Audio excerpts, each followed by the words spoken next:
Now, I did mention Finno-Ugrian languages. Apart from this languages mentioned, also there are some others, Samoged, and we also have Hungarian, Magyar, which is actually related. It's not at all Slavic. It's surrounded by Slavic groups of people, but they are not related, at least not their languages. And they're not mutually intelligible to each other, as is the case with Finnish and Estonian. But Finlander wouldn't likely recognize anything in the Magyar language.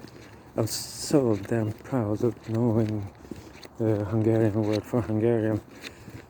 I thought everybody knew about this.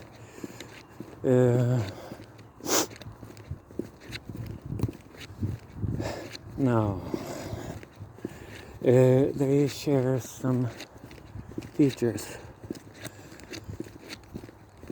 They are, and I should say,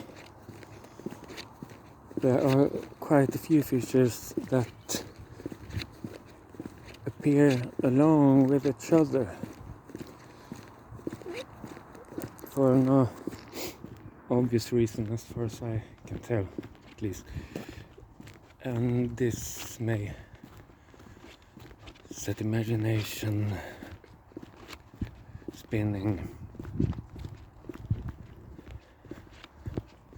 They are, to start with, agglutinative, which means they have a grammatical structure. You do not mess with the actual word, as in the European and also Semitic languages, where you might change the meaning of the word by changing some vowel in the middle.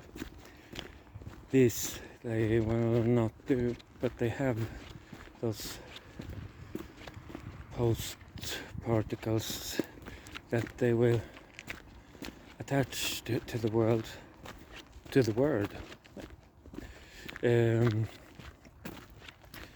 And they can be quite long after touching a few of these. They do not have any meaning on their own.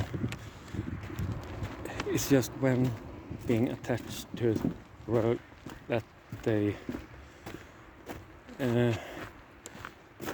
get there, that they are functional. And this may be a marker of past time, or how a noun transforms into a verb or something. Yes, and then those other features: lack of grammatical gender,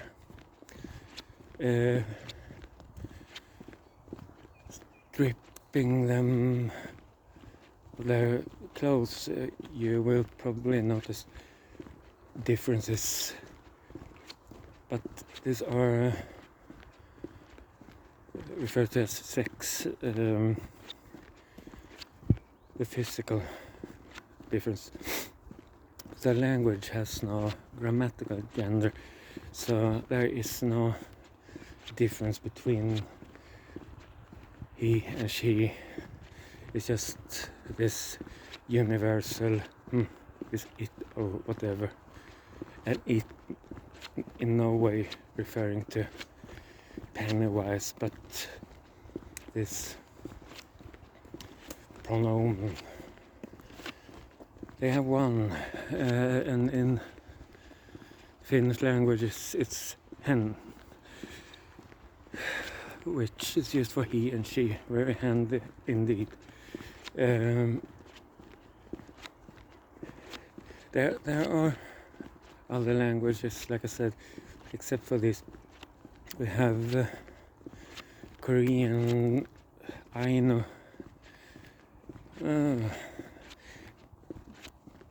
Basque, spoken by the Basques of living in Spain, and some ancient languages like Sumer, spoken by the Sumerians, warrior king Gilgamesh. And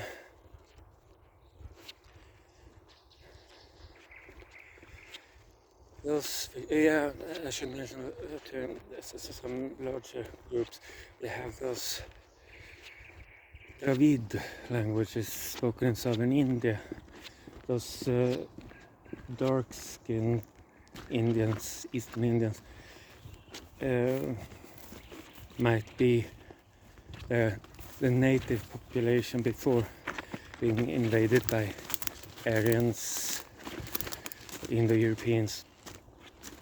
Those were probably the people who built up this great what the hell Indus civilization. It's parallel to the Sumerian. Now also there are those Altaic languages, and they are supposed to be Mongolian and not referring in any way to Down syndrome, but those peoples inhabiting the Altai mountains and Gobi Desert and whatever, nomad people. Yes, and those are the features again.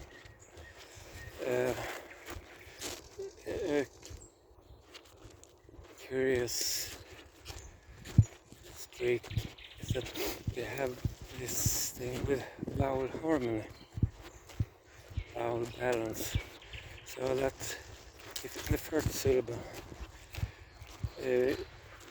there is some far back vowel sound like O, and in the second one you can't have an E or an I or an E sound. Must be some other far back vowel, like O something. And this is the feature that we may associate with Turkic languages. That's how we like to imitate Turkic, that the similar vowel sound in both syllables.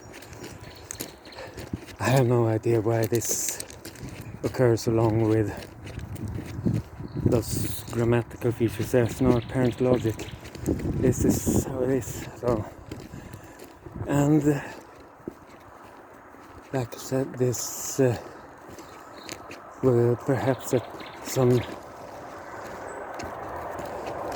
processes into motion. There must be some kind of relation, common ancestor. Yeah, keep going. And when we start draw lines between all these languages sharing these features, you might, if you wish, include Klingon and the Ent language from the Tolkien mythology. You might. And there have been theories, the Ural Altaic super theory how Finno-Ugrians are linguistically related to Turkic and Mongol folks, and perhaps Aino and the other Paleo-Siberians, some North African peoples, perhaps Guangzhou on the Canary Island. We will find some Native American languages too, like the Apacheso, Apacheso. And yes, you start drawing these lines and imagine those connections and how they have spread all over the world, or how they have, it might have been some kind of great imperium which was split by the Indo-European, and some might even start trying to find similarities, and they will likely find some web search and comparison between the Sumer language and the Samic, whatever. It's just that this won't prove very much, because again, it's not about detecting where there is an identical word for a specific thing.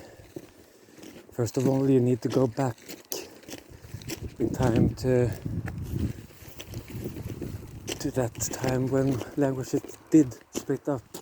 What kind of words were they using at that time, and which were not even invented? These words describing body, agriculture, and geographical things that were part of their image of the world. So you will need to retreat, and so have these scholars and such fought for the Ural-Altaic language hypothesis. No, there probably is no